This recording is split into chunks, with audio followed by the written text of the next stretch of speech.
Welcome back. Mr. Brewer here to bring you a lesson today on solutions. So we have just a couple quick goals in this. One of them is related to some calculations. Calculations when we prepare a solution by what we would call dilution.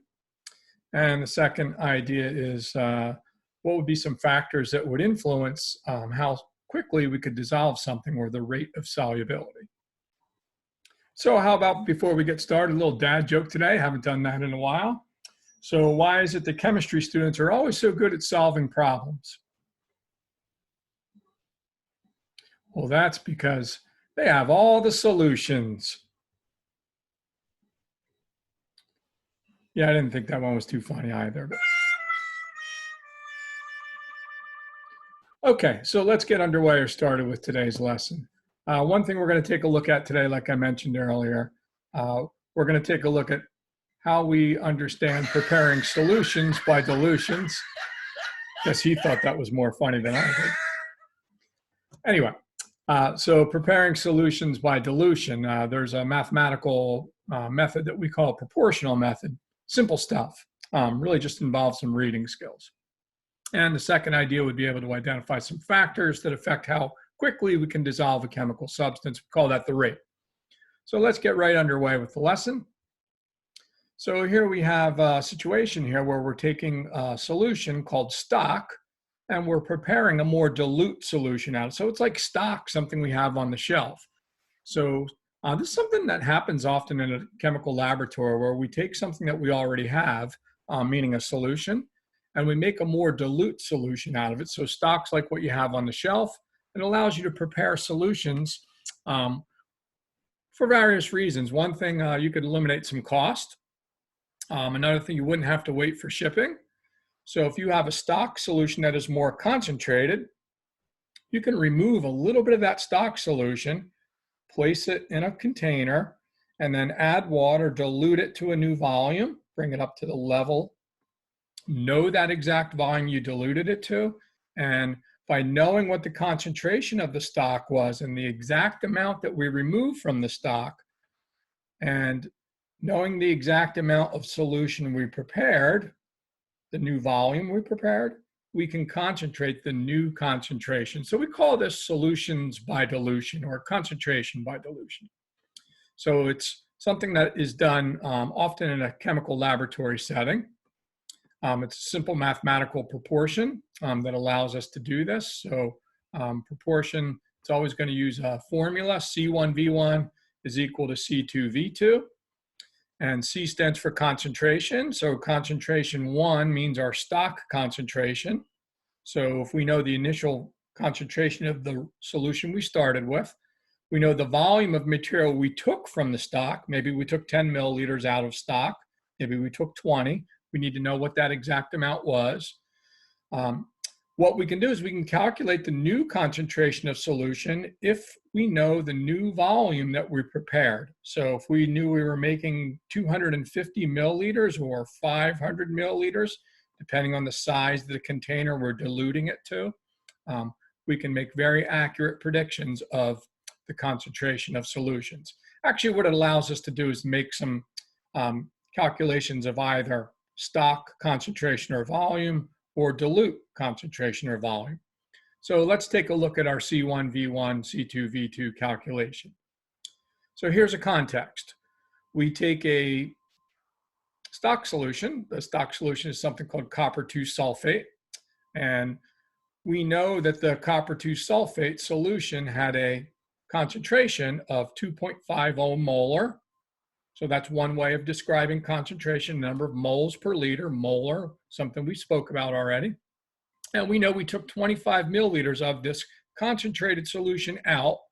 We removed it, we added that 25 milliliters to this new container, and then we diluted it to a very exact volume. Well, it looks like the very exact volume was 500 milliliters. Milliliters is a volume. So we took 25 milliliters of stock that had a concentration, look at this, of 25 milliliters of. So here's a pair. It's our C1V1 pair. 25 milliliters is our V1, 2.50 is our C1. So we already know our C1 and V1. We can plug that in.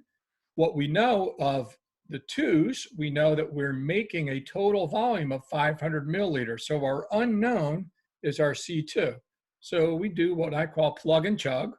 We plug in what we know, concentration 2.5 times 25, that's our C1 and our V1. So C1V1 is equal to, well, the new concentration's unknown because it's asking what's the new concentration, but the volume is 500. Now, in this case, folks, there's no need to take the volumes and make them liter amounts. Because really what's going to happen is if we started with milliliter of stock and we use milliliter of dilute, these milliliter amounts just sort of cancel each other. Look, if you wish to convert these to liter amounts, you're going to get the same answer that we get here. So I'm asking to avoid a step that is really just unnecessary.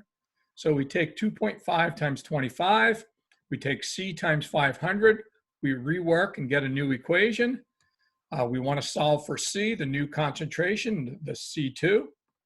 We divide each side by 500. Voila, right? New concentration, now a more dilute amount. Look at the original concentration was 2.5 molar. Now we get a concentration that is 0.125 molar. Well, why is that? That's because we took 25 milliliters of this original dark blue stuff, right, called copper 2 sulfate, and we diluted it with water till it came to a volume of 500 milliliters. So we end up with a new concentration, much more dilute than the stock. Solution by dilution, pretty simple idea. Here's another example. Look, interesting concept here. So we can buy this material called hydrogen peroxide in this container. Look at this container, it looks kind of like an accordion. This container is designed to expand and contract. Well, one reason it needs to expand is when this material called hydrogen peroxide breaks down over time, it generates a gas called oxygen, and that oxygen gas will build up in the bottle. So what'll happen over time, it'll slowly decompose and oxygen gas will be produced.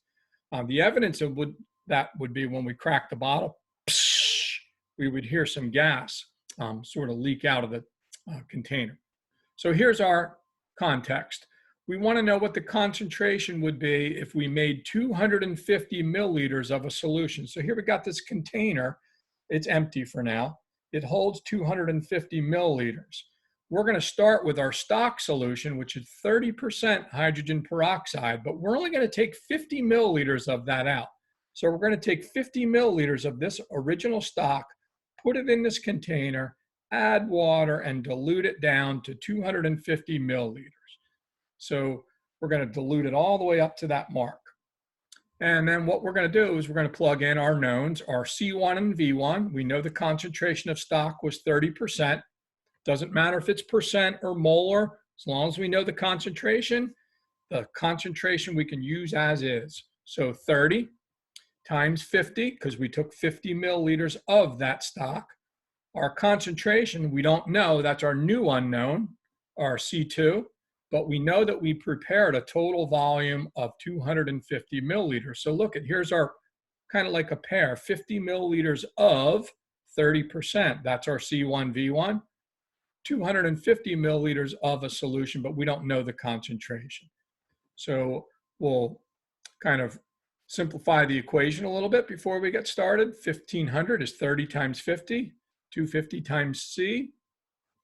We're going to divide each side by 250. We're going to get a new concentration, less concentrated than the original stock. The original stock was 30%. Now we're down to 6% because we removed a small amount of this stock and diluted it with water. So we get a new concentration of 6%. Let us take a look at another way of thinking about this. So maybe we want to know what the volume is of stock solution needed to prepare 500 milliliters of a dilute solution. So look at this. Here's stock, here's dilute, right? C1, 2.50. C2, 0.750. We already know our C1 and our C2. Well, it asks what volume of 2.50 molar. So that's a pair. What volume of 2.50 molar? There's the pair C1V1. We don't know the volume of the stock. So now we're going to say 2.50 times V, because our unknown amount is our amount of stock volume that we used.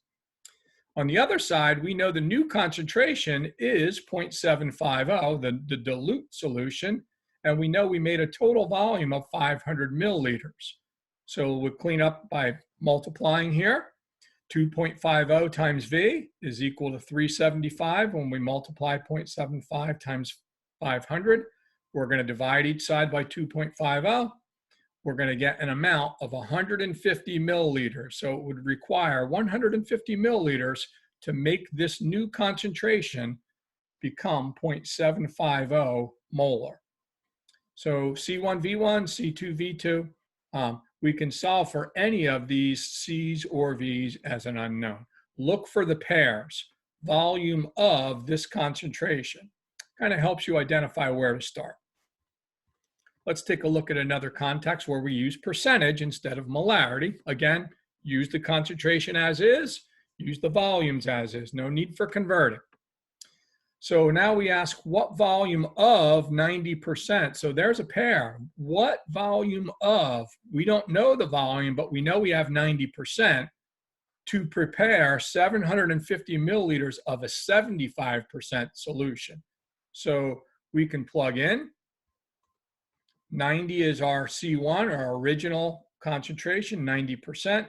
We want to know what volume of that we're going to be using to make this new solution. So we know we're making a 75%, our C2, and we know we're going to make 750 milliliters of that solution. We clean up by multiplying here a little bit. 90V is equal to 56,250. Divide each side by 90. 625 milliliters would be required to make a solution that is 75%, no longer 90%. So, we have to take quite a bit of our stock solution, 625 milliliters, to make this solution. Let's take a look at just a few more examples. We'll clear up our drawings here. So now we're asking for a concentration. So we're just going to worry about, are we worried about the stock concentration or the dilute concentration? So what we'll look for is we'll look for some context and we'll look for some pairs. Doesn't this say 40 milliliters of 85%? That gets paired up. What is the concentration when 250 milliliters of ethanol solution is prepared? So we prepared a new solution. That's our twos. From, that's like what we started with. Well, our C1 and our V1 is 85% and 40 milliliters. So we can begin to plug in. And when we begin to plug in, we're going to be plugging in. And what we're going to be solving for in this case is a concentration again. Again, it looks like we're going to be solving for our C2 in this case, because it says we started with 40 milliliters of an 85% solution. And we want to know what the concentration of this ethanol would be if we made a solution that had a total volume of 250 milliliters. So we're going to plug in our C1, 85%, times 40, C1V1 is equal to C, unknown, times not 750, but 250. So let's clean that up here real quick.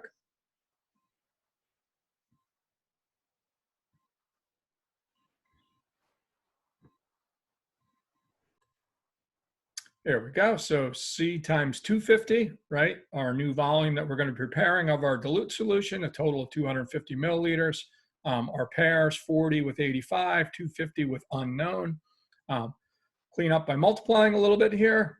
250C is equal to 3,400. Divide each side by 250, 13.6%. So we get a much more dilute solution because we made a solution by dilution. Okay, final example here. Again, doesn't matter if we're working with percentage or molarity, they're both concentrations. Molarity is a little more commonly used in a laboratory setting, but percentage is also something that we can prepare a solution by dilution with. So what's the concentration of 500 milliliters? Look at that, there's an of pair. Concentration of 500 milliliters of solution by adding 25 milliliters of 3 molar sodium nitrate. So looks like we're starting out with a stock solution of 3 molar and an amount that we're taking from that of 25 milliliters. So we're going to plug in our C1, 3 molar, times 25 milliliters, V1, is equal to unknown concentration, C, times 500, the new volume we're preparing. Clean up by multiplying a little bit here. 3 times 25, C times 500. Divide each side by 500. And we end up with a new concentration of 0.15 molar, or moles per liter if you prefer. So solution by dilution, not a difficult concept. One of the things to look out for is the word of, sometimes pairs together a concentration with a volume. That's pretty common when you read problems related to solution by dilution. So it doesn't matter what units you have for volume. You can use the units you have. It doesn't really matter what units you have for concentration, as long as you use the units that you have. What would matter if you had volume units would be if the volume units weren't consistent. And what I mean by that is this, folks. This talks about milliliters and this talks about milliliters. If one of these said liters and the other said milliliters, then obviously you need to make them the same unit so you could work with this. So in general, that's our discussion that relates to how to deal with solution by dilution through calculations. Final concept for the day. Some factors that will affect how quickly chemicals would dissolve.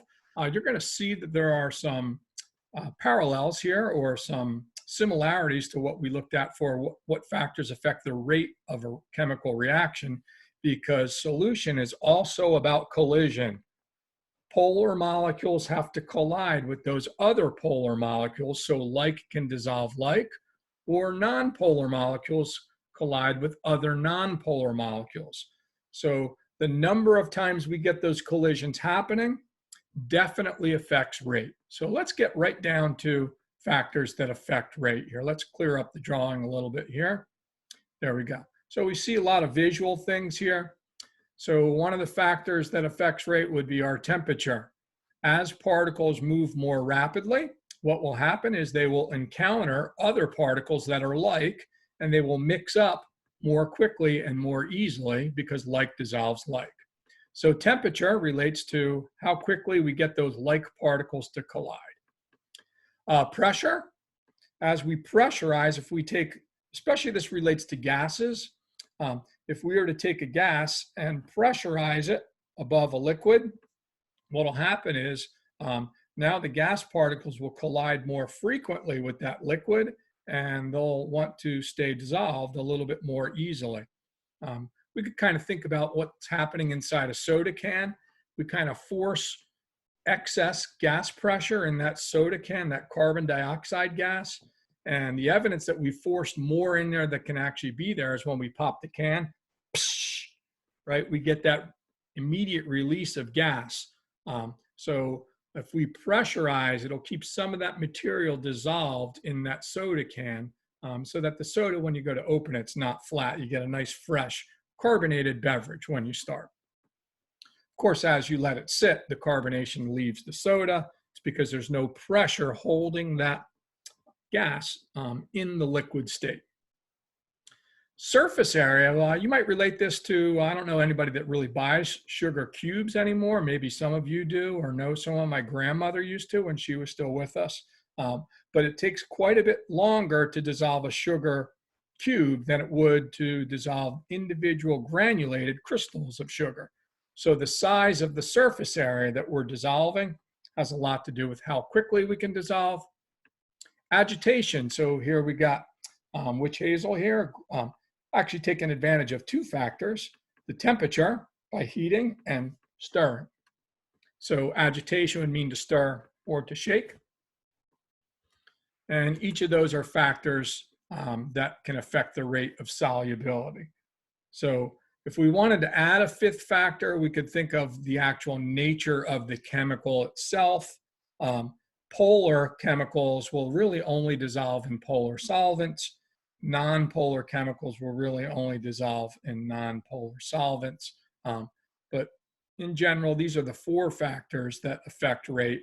And then we could add a 5th when we think about the polarity of a chemical substance and the concept of like dissolving like.